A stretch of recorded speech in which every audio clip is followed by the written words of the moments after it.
Hello, friends, and welcome to Talking with Famous People, a channel that's returning to its roots today and interviewing famous person Diana Days, who hails from the distant land of Portugal. Yeah. First question before I get into the serious questions. Are you proud that Brazil speaks Portuguese? Yes, absolutely. Even though there's like a Brazilian, the accent and some words, and it's getting like people consider that Portuguese, but it's not our Portuguese from Portugal. Mm, So Portuguese people from Portugal are a bit annoyed with Brazilian. But you should view it as evidence of your success as colonialists. Yeah, it's true. And if it wasn't for Brazil, Portuguese wouldn't be like a known language at all. Right? It would just be in Portugal. Yeah, and we're just 10 million people. Oh, that's all the people there are in Portugal? Is Yes, 10 million? Wow, yes, it's a small country. very small. I guess we'll let show So media come in, I guess. But I don't want him talking, but if he wants to listen, that's fine. who? Um, show media from the live stream. Okay, yeah, yeah. Okay, so now I want to begin the actual interview part of this. You indicated in the stream that one thing you wouldn't mind being asked about was psychology. Mm-hmm. So can I ask you, are there particular parts of psychology you're more interested in, like abnormal psychology or relationship psychology or anything Uh, like that? well, I started watching you because of typology and personality types, but I've always been into psychology, but I've never really studied anything as deeply as the personality types. But Okay. I'm reading the Red Book from Jung, Okay. and I just want to go deeper into his theories. And I'm considering taking a course in psychology because I've just been so fascinated, like with the mind of humans, So, how would you define psychology then? Study of the mind of humans? of the processes of the minds, yes, Okay. and the motivations and blockages that stop people from doing things they want. Hmm. Um, what do you think consciousness is exactly? Oh, actually, Jung talks about that. It's like the the thing that watches what's happening, like it's like the essence that is watching what we are thinking about. Like lately I've been able to separate my thoughts and just observing them like it's a different person, and it's like it's making me company. Well, that's usually called metacognition, thinking about how you think. And the operational definition of mental retardation is people who lack the ability to metacognate, to think about what they think. But Mm. but it is absolutely the case, I think, that people are better able to metacognate and understanding cognitive functions because then they have a lexicon of terms to use, right? But what is what is the Red Book from Jung about? I've just started, but it's about the he has like meetings with his soul. He goes into this very deep process of individuation.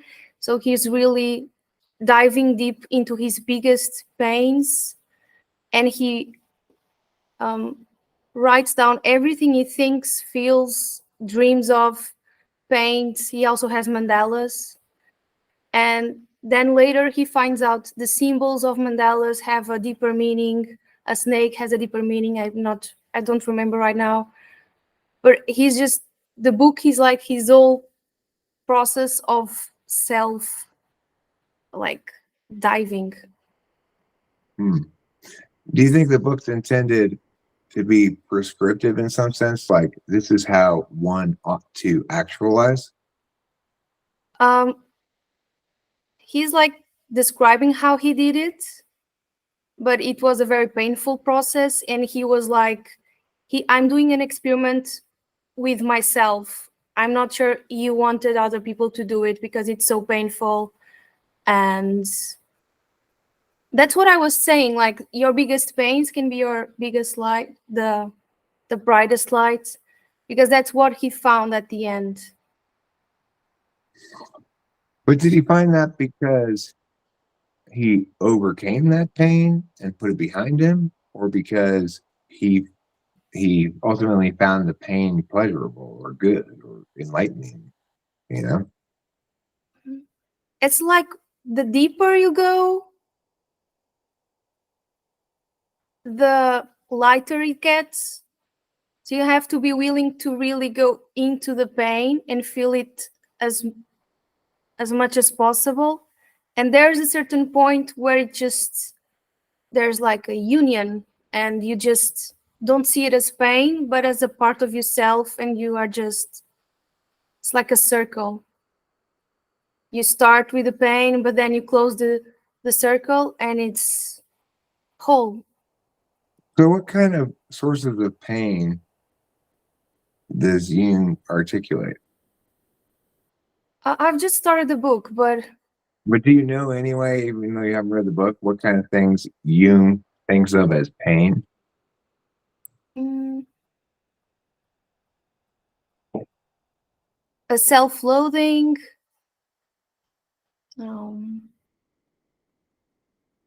We kind of project our biggest pains onto others unconsciously.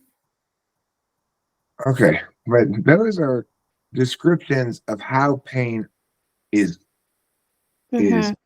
turned actionable in some way, right? That's not an actual explanation of where the pain comes from. This sounds to me like Jung being very NI and having this weird workaround for his super unconscious SI and countervalued FI. That's what I think. Because I don't think an SI person would approach the question like that. I think like an SI person like me would say, well, pain comes from bad memories.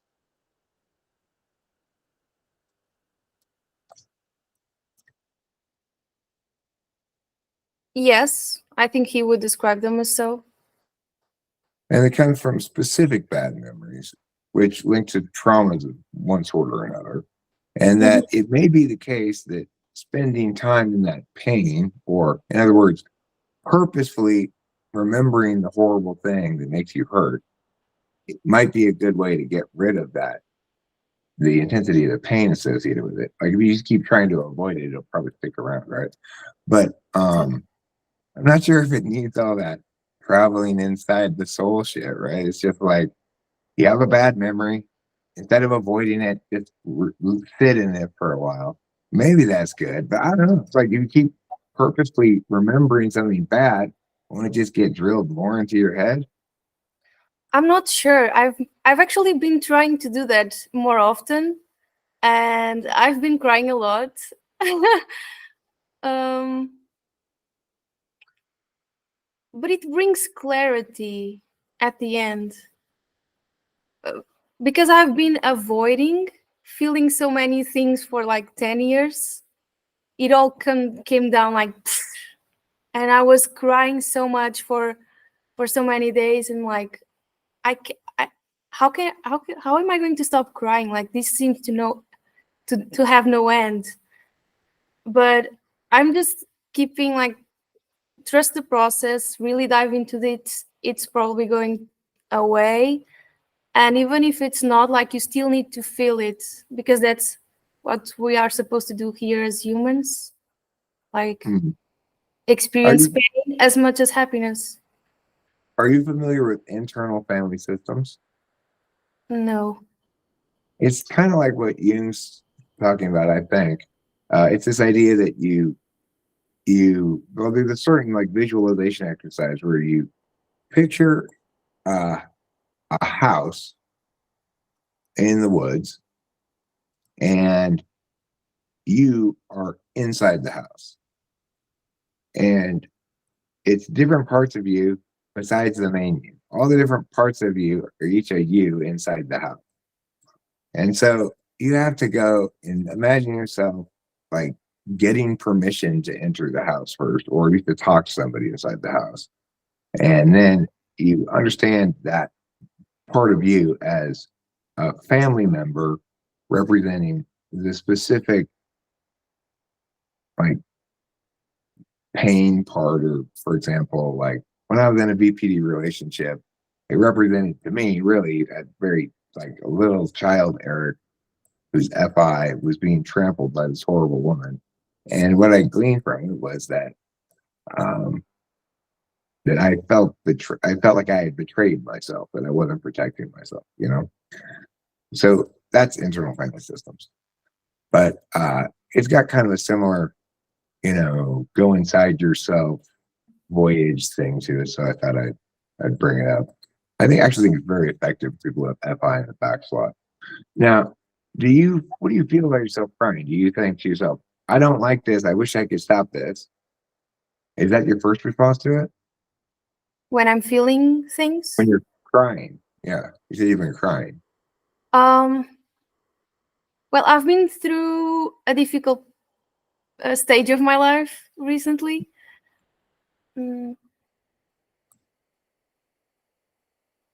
It's So been it's been too painful, and I kind of like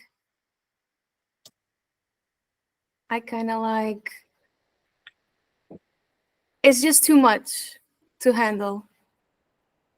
right, but I'm asking you, how do you feel about yourself crying? You like, Oh no, yes, I cry. It's okay. I cry in front of people, right. during movies.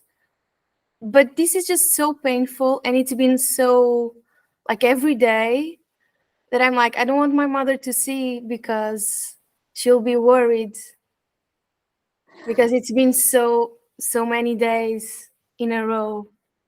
And you think it's about not just recent events, but old built up stuff that you hadn't dealt with before? Yes. Hmm. So you're having an emotional colon blow. Usually that'll make you feel better after a little while. Yeah, I think I'll be I'll feel much better about myself after this whole process. Does And crying again, make you sleepy? crying makes me sleepy.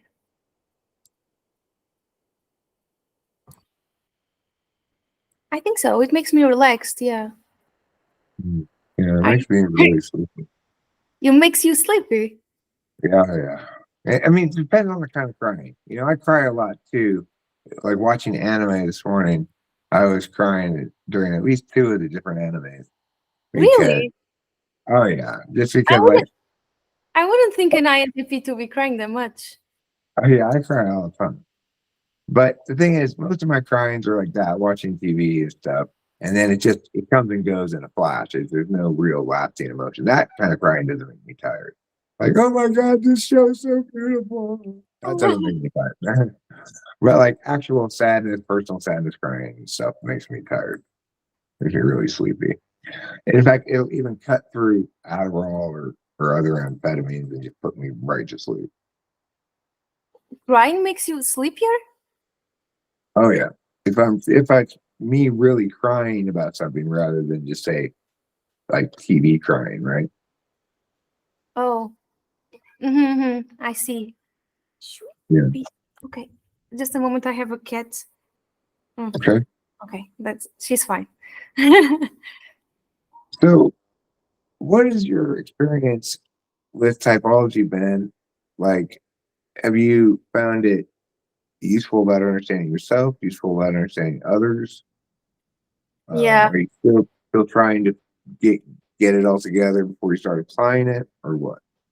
I've never been officially typed by anyone, but I also don't believe that much that a person can type another one. in an hour. Just Depends what type you are, you know. Huh? I said it really depends what type you are. Yeah. Some types it's very easy to type them in well under an hour.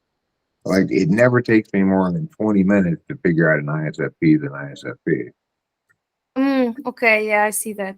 Yeah. I agree that in an optimal world, if I were to do a full typing of somebody, I'd spend like 3 days hanging out with them. Yeah. You know, I'm not that. Obviously, I can't do that. And still, the person would need to open up a little bit. I don't know. They shouldn't No. need to open up. You know, it should be sufficient that they not try to game shit. If they're not trying to game shit, that should be sufficient. If they are trying to game shit, if typology is legit, it should be able to type them despite their efforts. Mm-hmm. And also, we would need the right questions. Yeah. Well, I mean, the way I type people is the best way that we have to type people. It's not complete because we don't have good tests for every function. So if you don't think that it's plausible for people to generally be typed in an hour, then do you think that I usually get people wrong when I type them?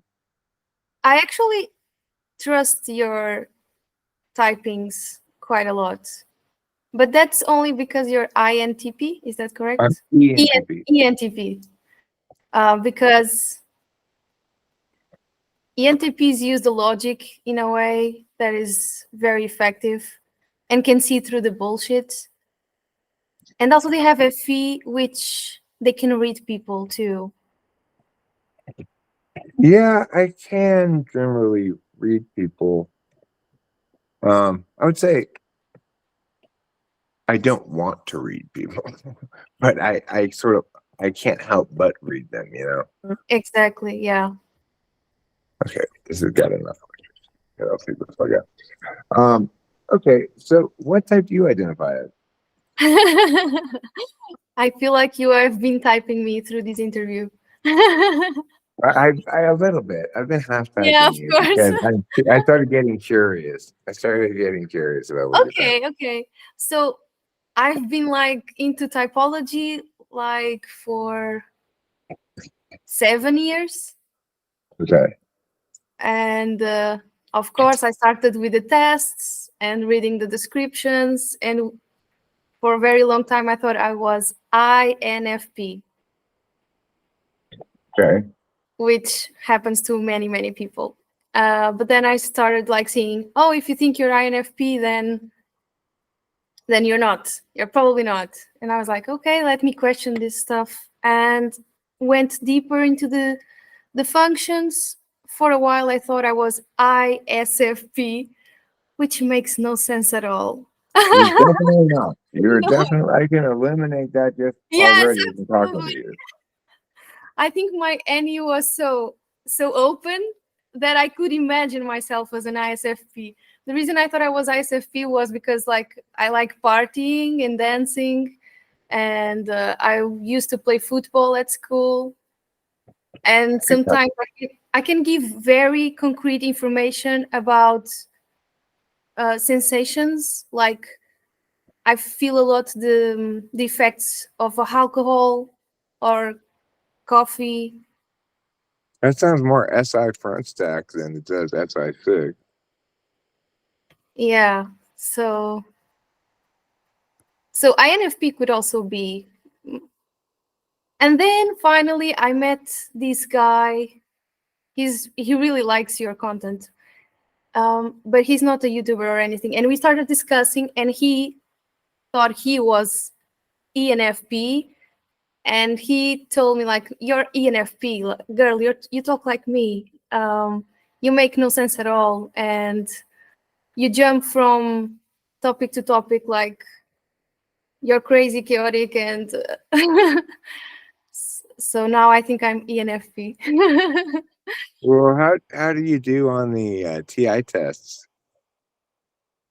uh, The TI tests, I haven't tried them. So like if only bananas are yellow and I'm yellow, am I necessarily a banana? No, absolutely not. Yes, I absolutely am. If only bananas are yellow. Yeah, and I'm Oh, yellow. okay. I didn't heard the only. How about this one? If no penguins like fish and I don't like fish, am I a penguin? Wait, can you repeat? If no penguins like fish and I don't like fish, am I a penguin? No. Okay. If all bakers bake bread and I bake bread, am I a baker? No. If some frogs enjoy playing the flute and no flautists eat cheese, is it possible some frogs eat cheese? Wait, can you repeat? Because English is not my native language and I need to Sure, visualize. no problem. If some frogs play the flute and Mhm.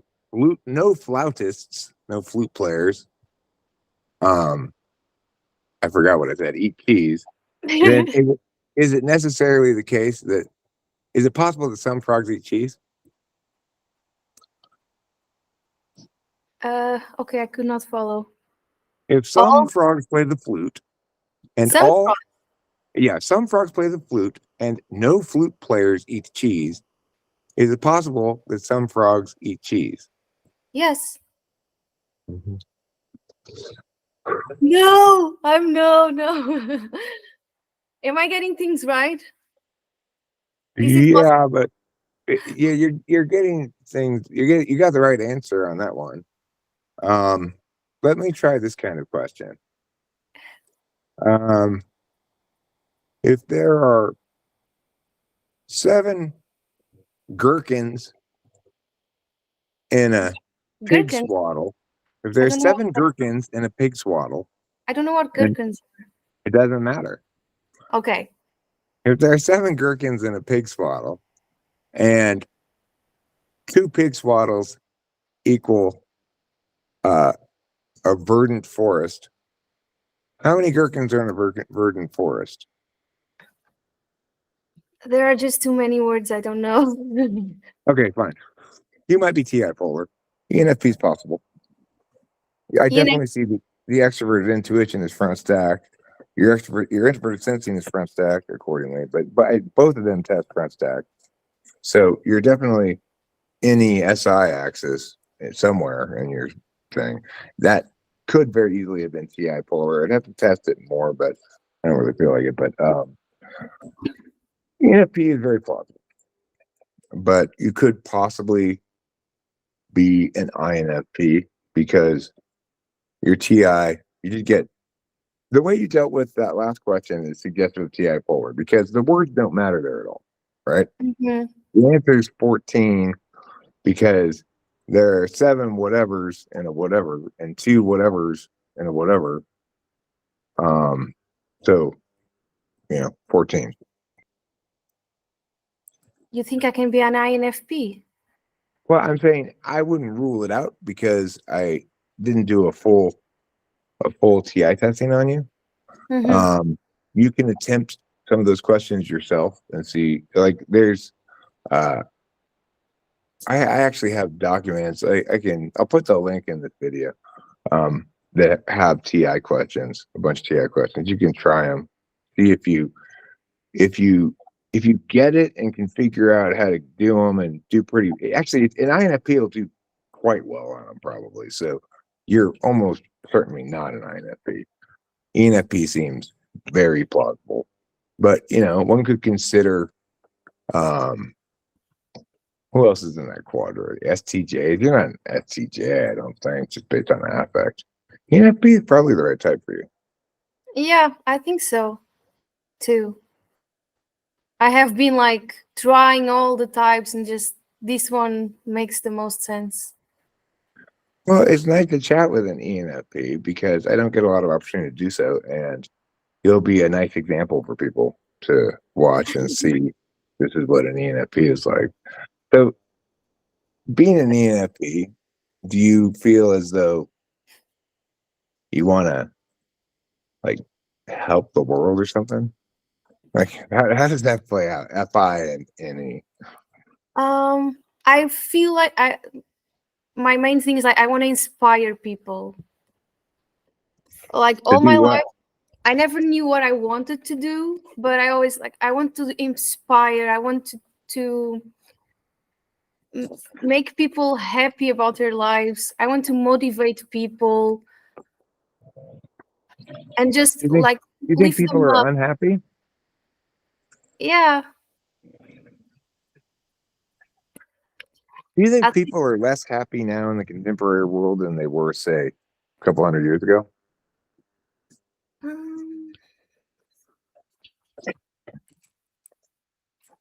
I think they need more love.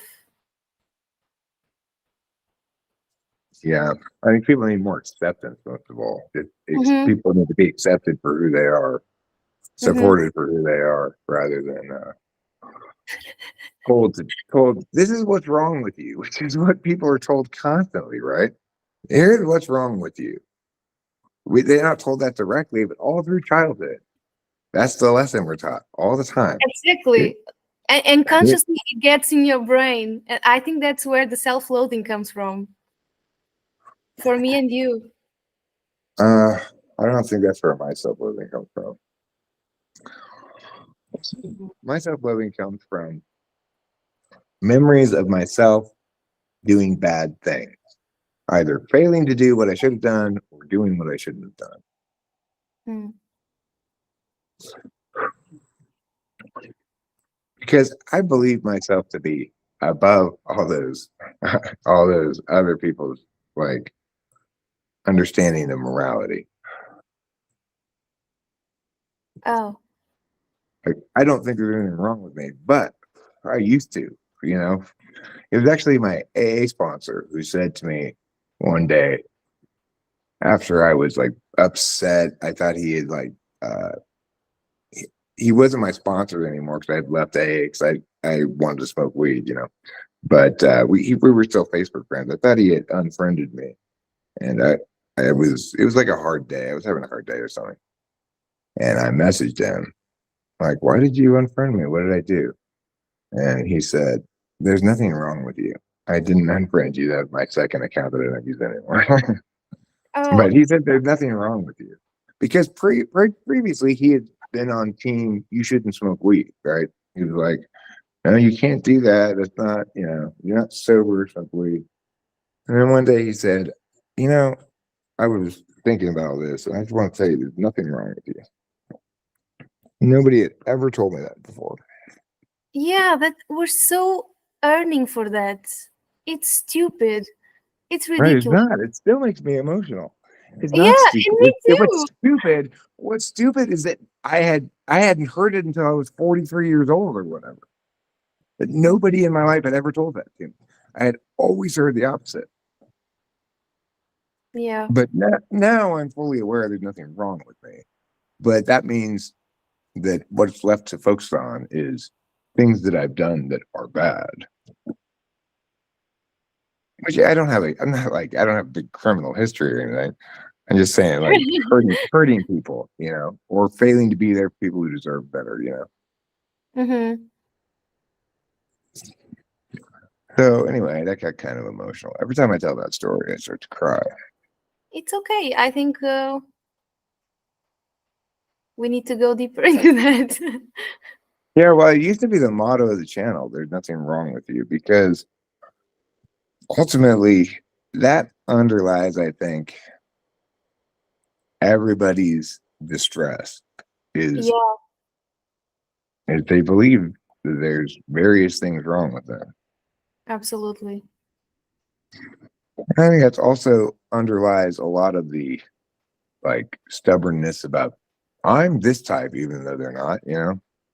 It's because, like, let's say you've been told you're dumb because, you know, some TI polar people get told that. ESFPs a lot more than ENFPs because ENFPs are so verbally fluent, you know. But it makes sense then that your defense against that is going to insist that you're an ENTP with excellent logic and very smart and very creative. And if you have a weak relationship with maths, you're gonna assume that if you can claim the title, you'll be the thing, you know? Yeah, makes sense. So do you feel as though Portuguese schools, like American schools, were just ontologically assaultive? That depends on your family, honestly. Did you have a Because good school experience? I had, yeah, for me it was like I was the good student, and the expectation was high for me, and I really enjoyed school. But then it came a time I had to choose a course, and I was divided in like being this engineer or being this CEO or whatever, like because I was good at math. I was fantastic at maths, and I was such a good student in science in general. But then in my heart, like I want to follow like psychology and arts. What the hell am I going to do? And then psychology and arts in Portugal is like, okay, you're going for unemployment, and that's where I lost it. Like I didn't graduate, I dropped out, and I jumped from course to degree, from degree, trying to say like I need to work harder. I need to work. No, I need to do what I want, and accept that was also like, yeah, I'm getting emotional too. Like I can go and study psychology, and I don't know my future, but who knows? You might write a book that it's successful, but people don't believe in that. Who are you to write a book and be successful? No, All but I will right. say, So do you have creative outlets? Do you write like fiction or poetry, or do you play music or anything? I used to play the guitar, now not as often. I really like to have more creative stuff going on, but I have I write sometimes, but usually when I'm sad and it's very depressing poetry. Well, your description of your experience in college sounded like FI tool in a nutshell. Vacillating between different things that you want and trying to balance the pros and cons of different kinds of wants. That seems like a very FI way of going about things. Yeah, and accepting your wants, and also like having to deal with other people not accepting you as you are. There's always this friction, So especially when especially in when my somebody doesn't when somebody doesn't accept you as you are, what does that look like? Hmm. Hmm.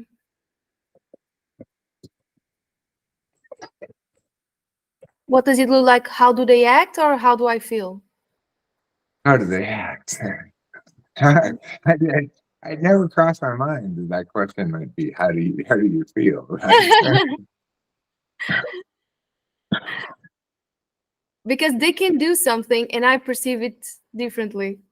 The way they do it is, you should, for your own good, you should do this.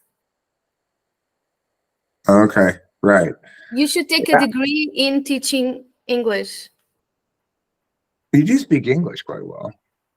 Yeah, I am an English speaker. I am an English teacher. I teach English to children. Oh, cool. Yeah. Have you thought about teaching sentence diagramming to teach grammar? I do Because I do teach grammar, yes.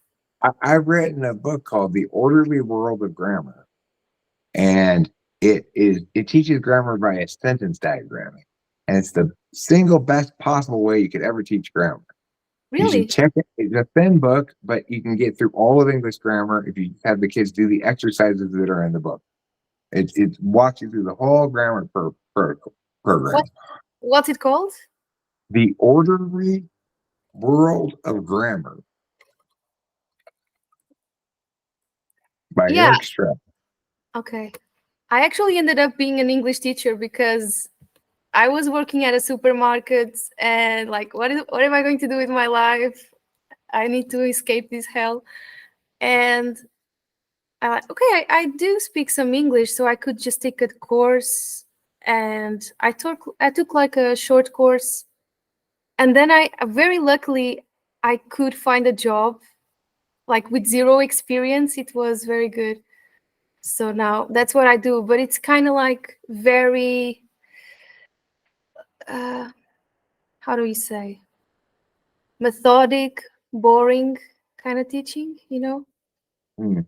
I sometimes even miss the supermarket uh, jumping from task to task. Are your kids well behaved?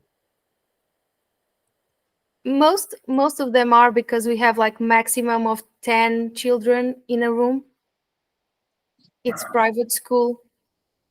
Well, if you were to use that book, it walks you through like every exercise. It starts with like you have them say things a certain way, then you draw the diagram on the board. You have them do it on their paper. It really makes the class just go like that. Yeah, Ah, bad, yeah, yeah. It's really a good curriculum. It's not my curriculum really, in the sense that I didn't invent sentence diagramming. My mentor teacher taught it to me. I just compiled a bunch of sentences and stuff and put it in that order so that it works as a single grammar curriculum. And you can learn, anybody can learn all of English grammar just by reading that book and doing the exercises in it. really? That's amazing. Much better than you can learn other ways too, because sentence diagramming lets you see visually what every word in the sentence is doing. It requires you to understand every word accordingly.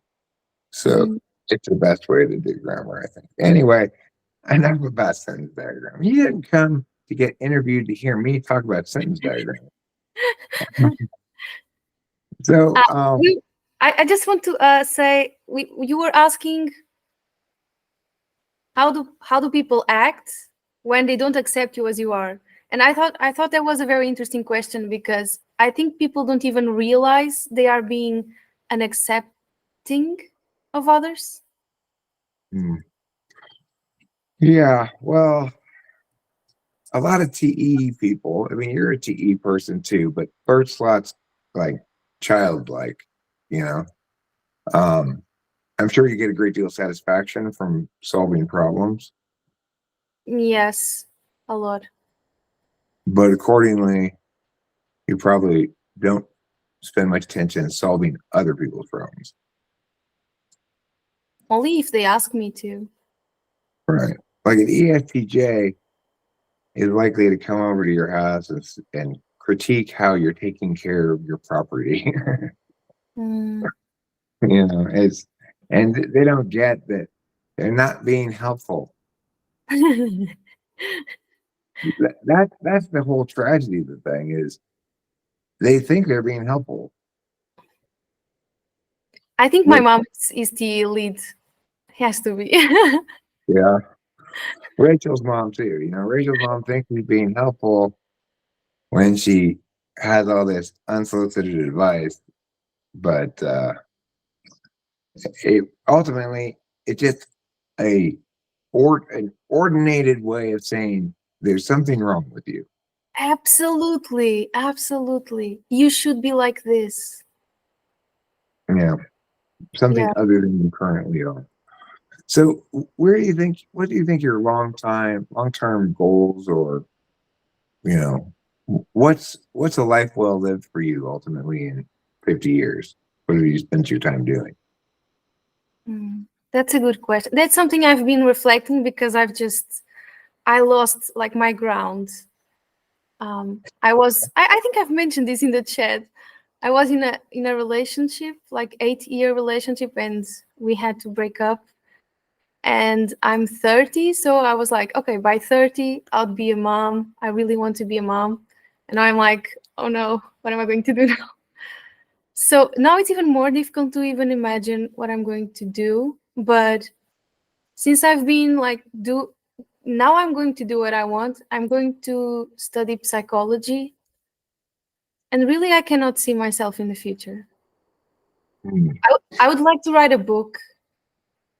I would like to keep on writing my thoughts and one day like collect them all. Well, you know, ENFPs make good relationship counselors. I had a marriage counselor who was an ENFP, and he was very good at like balancing the. It's a tricky job, right? You can't make either person in the relationship feel like you're siding with them too much. Yeah. But sometimes one person in the relationship is in the wrong more than the other. Usually, yes. Yeah. Do you feel comfortable talking about what happened in your relationship? Yeah. So why did you break up? To be honest, he was never someone I was really in love with, like that passion. So I started liking him and it just evolved. And he was just someone who really did make me feel good. And it was a bit selfish on my part because maybe I didn't know how to love him. I was selfish in the relationship, and but then I started. I really loved him. Let me see how this, because I'm like I'm not a very organized person, and as you know, men want a very organized housewife. So we would have discussions on that. It's true. Rachel was not organized at all. But because you don't care about that either, so that's okay. I get. I will. I would I assume. do the cooking. I do almost all the cooking, and at least half the cleaning.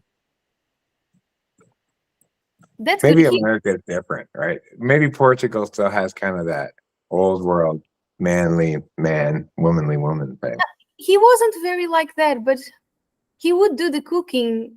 But then after a while, he started complaining that I would never do the same for him. But it kind of made me like used to it. Oh, you like Right. cooking? I Sure. don't like that much, so we're cool, I thought. Yeah. Well, you can't impose reciprocity like that. It's like my cat. He watches me go to the bathroom and then he expects me to watch him eat. I don't want you to watch me go to the bathroom, and I don't want to watch you eat. So don't impose your reciprocity on me like that. Exactly. I don't know why the relationship broke. I think I mean, I'm glad you did. Hearing that, I'm glad you broke up with him why? because he clearly had expectations Mm-hmm. that you weren't meeting, and it's neither his fault nor your fault that he had expectations that you weren't meeting. But it means there's a fundamental incompatibility there, because it sounds like he was a loving guy and he treated you well and tried his best. But fundamentally, what he was revealing is you're not the woman I want. Hmm.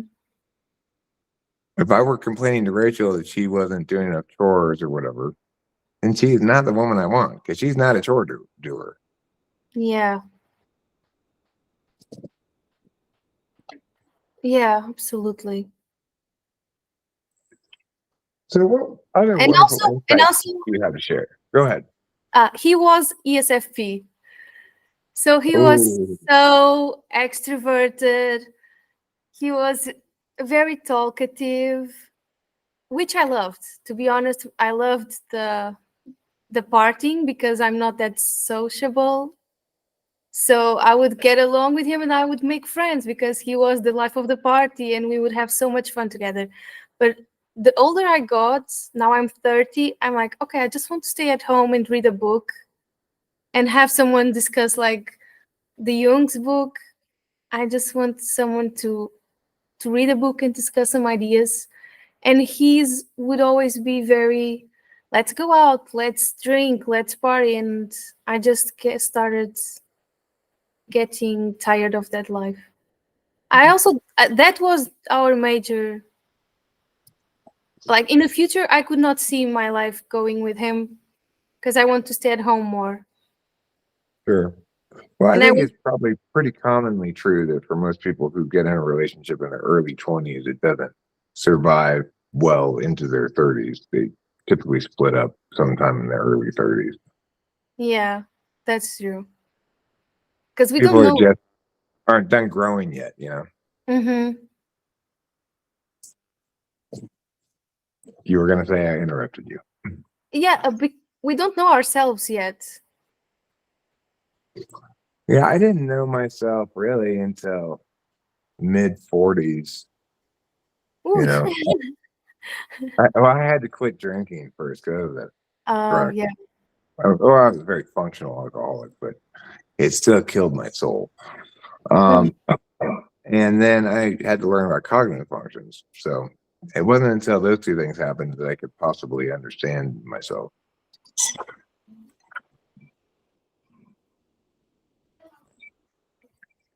Yeah, but it's very difficult to get a good relationship. And also, it's like we should also be okay with being single and being alone by Um, ourselves. well, yeah, you should be okay with it. Like, in other words, people shouldn't think there's something wrong with them because they're single. But you should be honest with yourself about whether you're a person who wants to be single or wants to be in a relationship. Mm. Because I think a lot of people like me, I don't feel like I'm driving with all the wheels on my car if I'm single.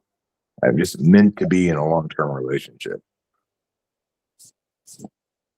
So, of course, you got to find the right person. What type do you think you want to get with eventually? Probably not another ESFP. No, probably not. No, no. I would like some intuitive uh, lead. Even though I met this INTJ guy, but we really like each other, but he's just so in his own world. And Well, we. Hmm? if you're going to get an intuitive that's compatible, you're talking about probably INTJ. And they Yes, yeah, are going to be in their own world. That's just who they are, you know. that's just who they are. Exactly. I was just used to an ESFP. And this is like the opposite. It's like, are you okay? Do you even like me? Because you just, it's so the opposite. But he has his way of showing his love. It's way different. Yeah, INTJs, unlike ESTJs who will give you unsolicited advice about what you should do, INTJs will do something that makes your life better or easier. Hmm. Hmm. ISTJs as well, but they do a different kind of thing.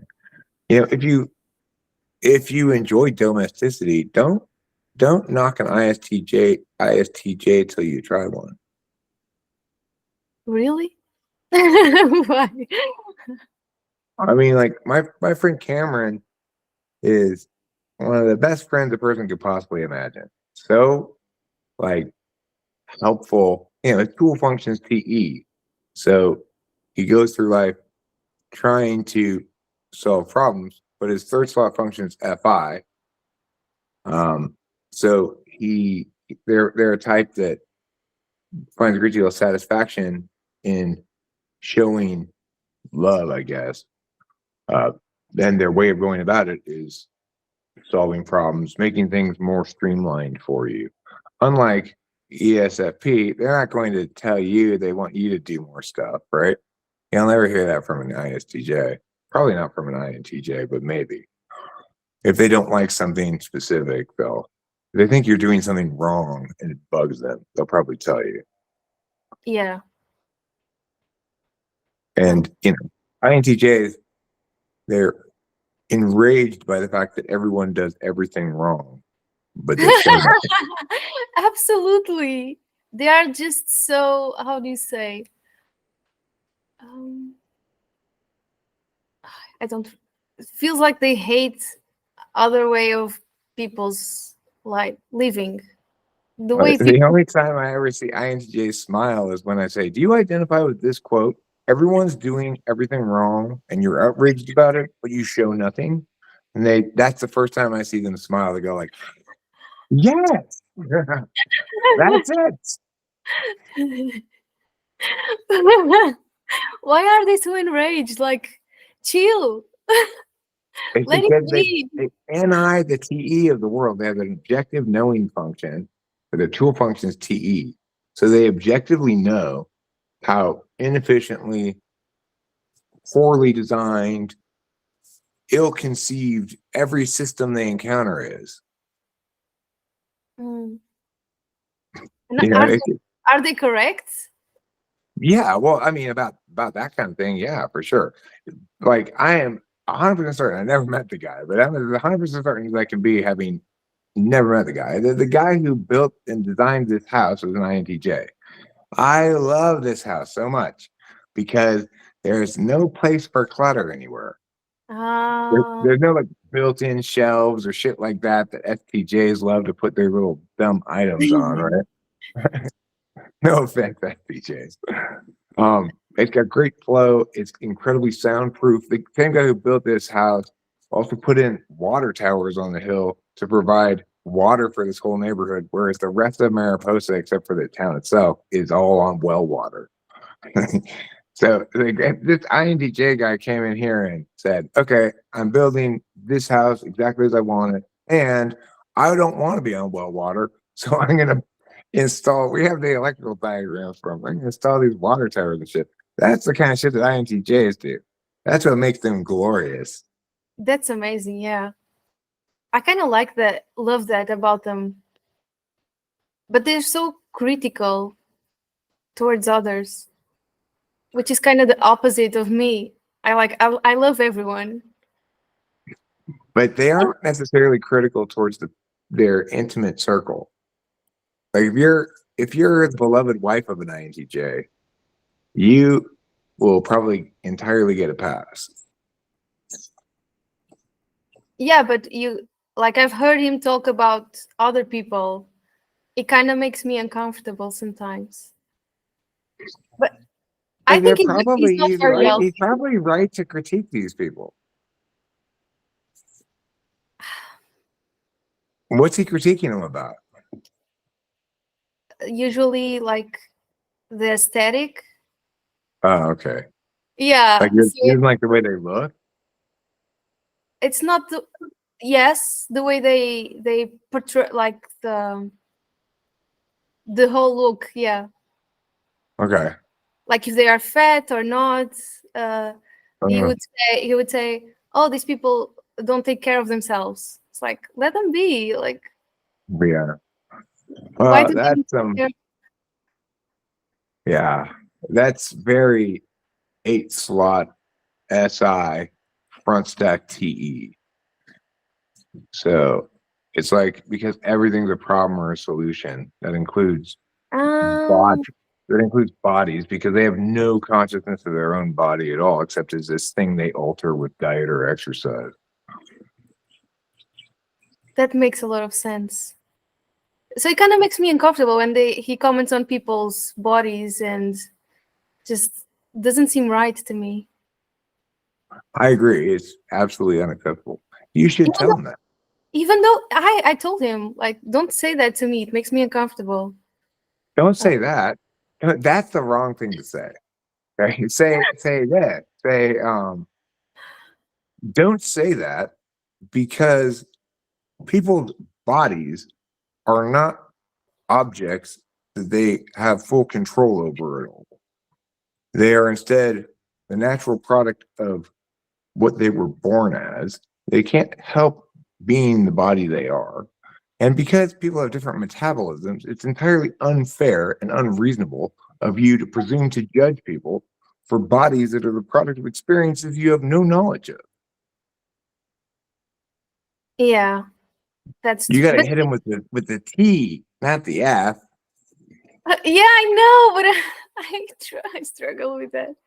Well, you But can, you when know, you you know watch what? this video, you can clip that last little speech and memorize it and then just deliver it to him. You know what he would say? Like people, if someone is fat, they should go to the gym. But you should tell him, well, you're incredibly rude, but I don't see you at any etiquette lessons.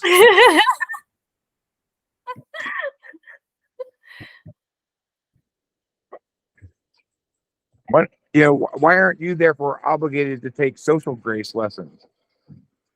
Or how about this emotional sensitivity lesson for you? Since you're obviously not very emotionally sensitive about other people and their struggles or choices, either way, it's like it's not necessarily somebody who's fat isn't necessarily struggling. They might not give a fuck. Why should they be obligated to give a fuck so his eyes can be pleased? It's ridiculous. But he says people don't love themselves enough to take care of themselves. It's a whole discussion. Oh my God, they don't love themselves enough. Well, it's like, so do I not love myself enough? Is that why I smoke cigarettes? Because I don't love myself enough? This has In got his to be at least as bad for you as fatness, right? Yeah, in his opinion, yes, you don't love yourself. Okay. Well, he might be right about that, but quitting smoking won't change that. That's true. And if he's so concerned about self-love, He maybe he should spend a little bit more time critiquing himself. says he loves himself. That's what I find interesting, and that's So why he has such high standards for others, because he he has the has no bad standards for behavior. himself. He has no bad behaviors at all, right? He does nothing that's unhealthy. Uh, yes, but he's always striving for best, for more, for better. I mean, being sanctimonious like that is definitely a big flaw. Does that indicate a lack of self-love on his part? I mean, I'd rather be fat and smoking than sanctimonious. Yeah, that's true. Sometimes I think it's like a self-rejection portrayed as self-love. He Mm, actually doesn't love the ugly parts of himself and the ugly mm, parts of others, and that's why he rejects them.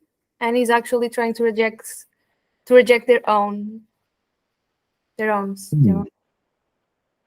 Feels like it at times. That's I've ne- interesting. I've never met anyone like him.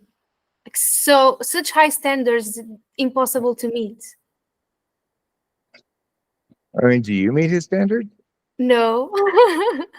In what ways does he critique you? um, he critiqued my clothes. In what way? Like that doesn't match that other thing, or what? Said they were like cheap. I should have more expensive ones. You're going to be shocked with the things I'm going to say. I don't care about clothes. But okay, a girl should dress well. I understand. That's fine. Um, that's not fine, but okay, go ahead.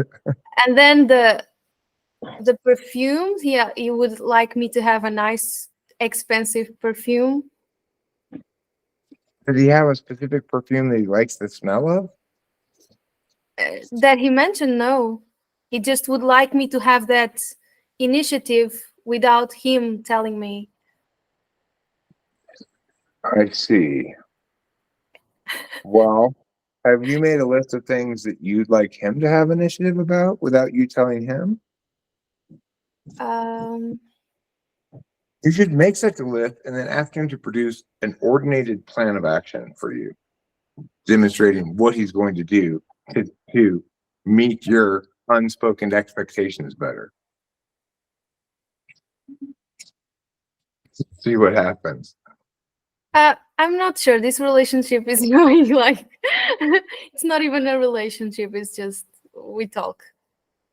Right. But I'm still saying, even if you just talk, you should still win. Okay. Hmm. Yeah, You absolutely. deserve to win, right?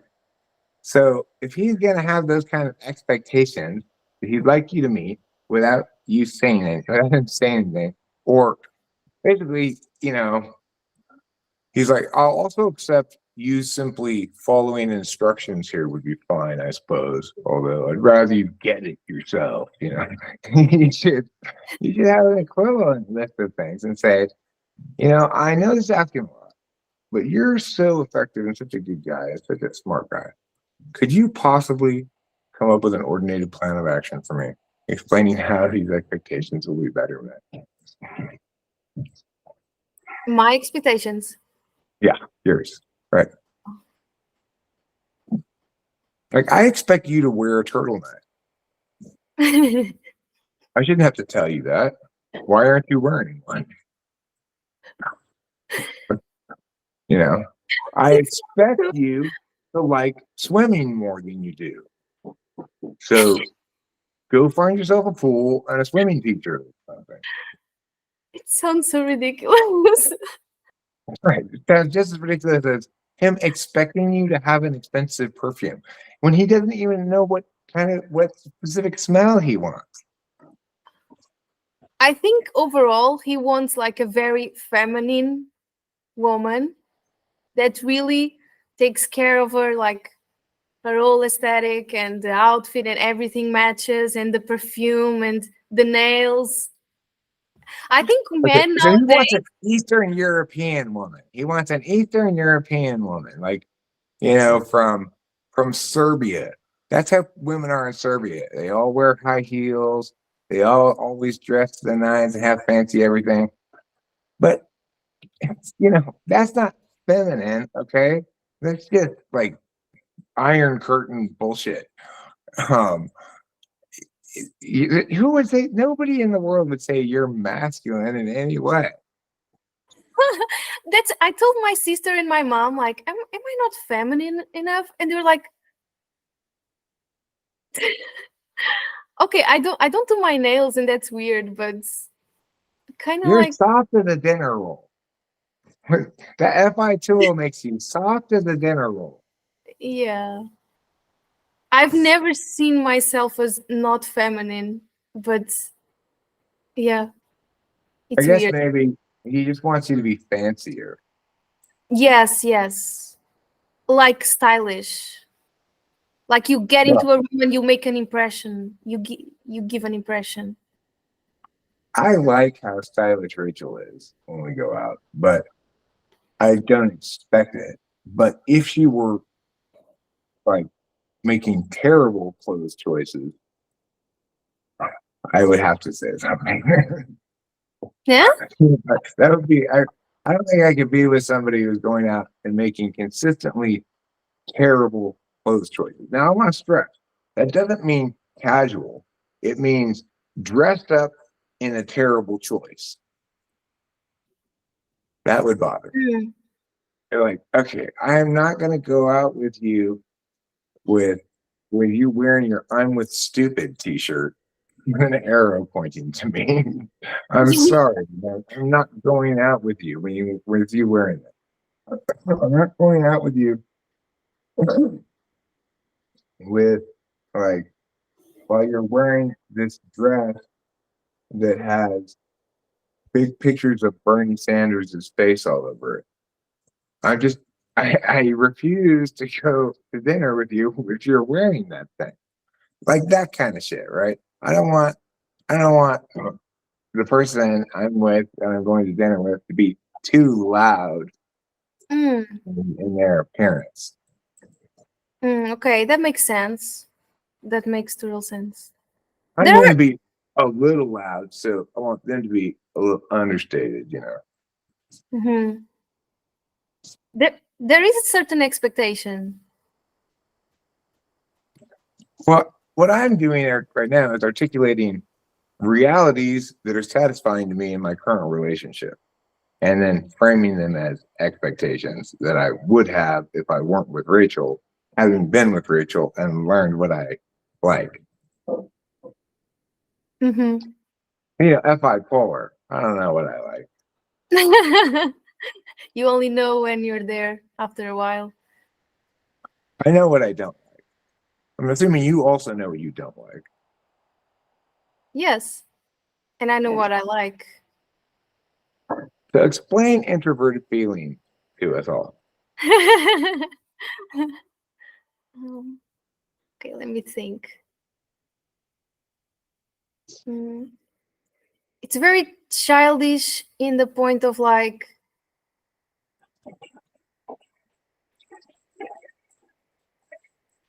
this is going to sound like ISP-ish, but if I want to eat something, that flavor of some food now, because it will make me feel good, I want that food.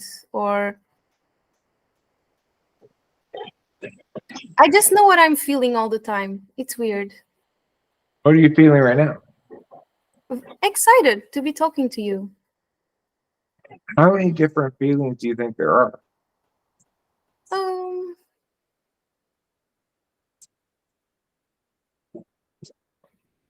I know very well when I'm happy and excited, and I know when I'm like normal, and I know when I'm sad for no reason.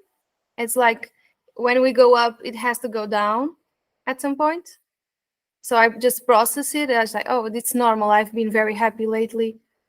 And then I know when I'm very, very sad, but usually because of some reason. Are you remembering specific things linked? Like, let's say you're feeling sad about your boyfriend you broke up with. Mm-hmm. Are you going to be remembering like conversations you had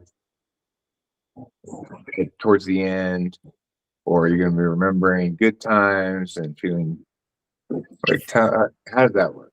SIFI in that context. Yeah. I'm going to be remembering the good times and crying for them to be over. I'm crying because they are over. I'm saying goodbye.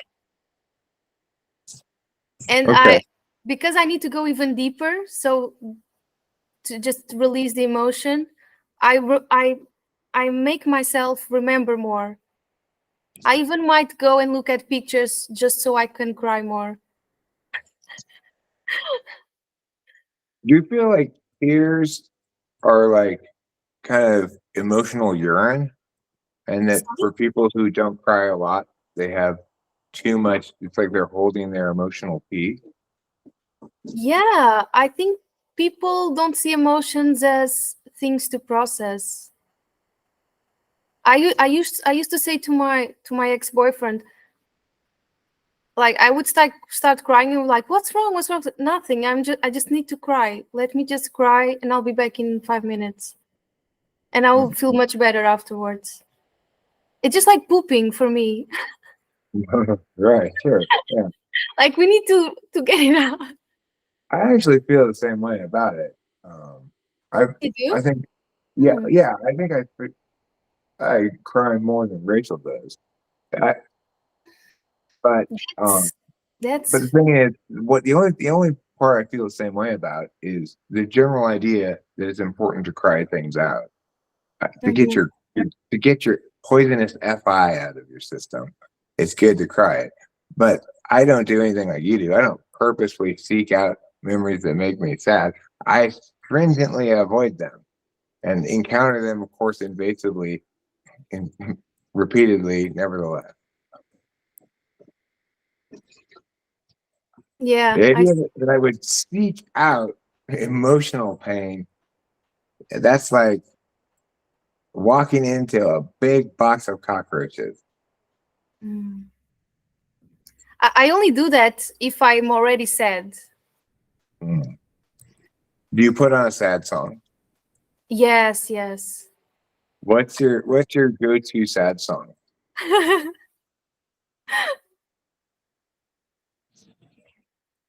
Um, I have many. It depends on the mood. I remember one like "Your Heart Will Go On," Okay. and I'll be crying. really feeling this song. It's so cringe. Do you know But the song "Say Something"? I'm giving up on you. yes, Did you listen to that song when you were breaking up with your boyfriend?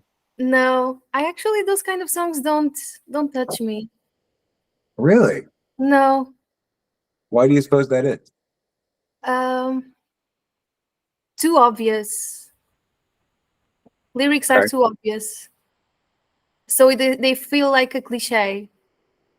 I don't like that romantic cliche. I love you, come back to me. Just What about "My Heart Will Go On"? my heart will go on has some depth. Okay. There's nothing I fear. There's like a feeling. Say something, I'm giving up on you. Okay. All right. Okay. Makes sense. I get it. I mean, I don't speak that FI language, so I'm Ah, assuming you're okay. talking about something that's definitely there that I don't understand. You know. Are there any other topics that you thought you might want to discuss that we've not discussed here?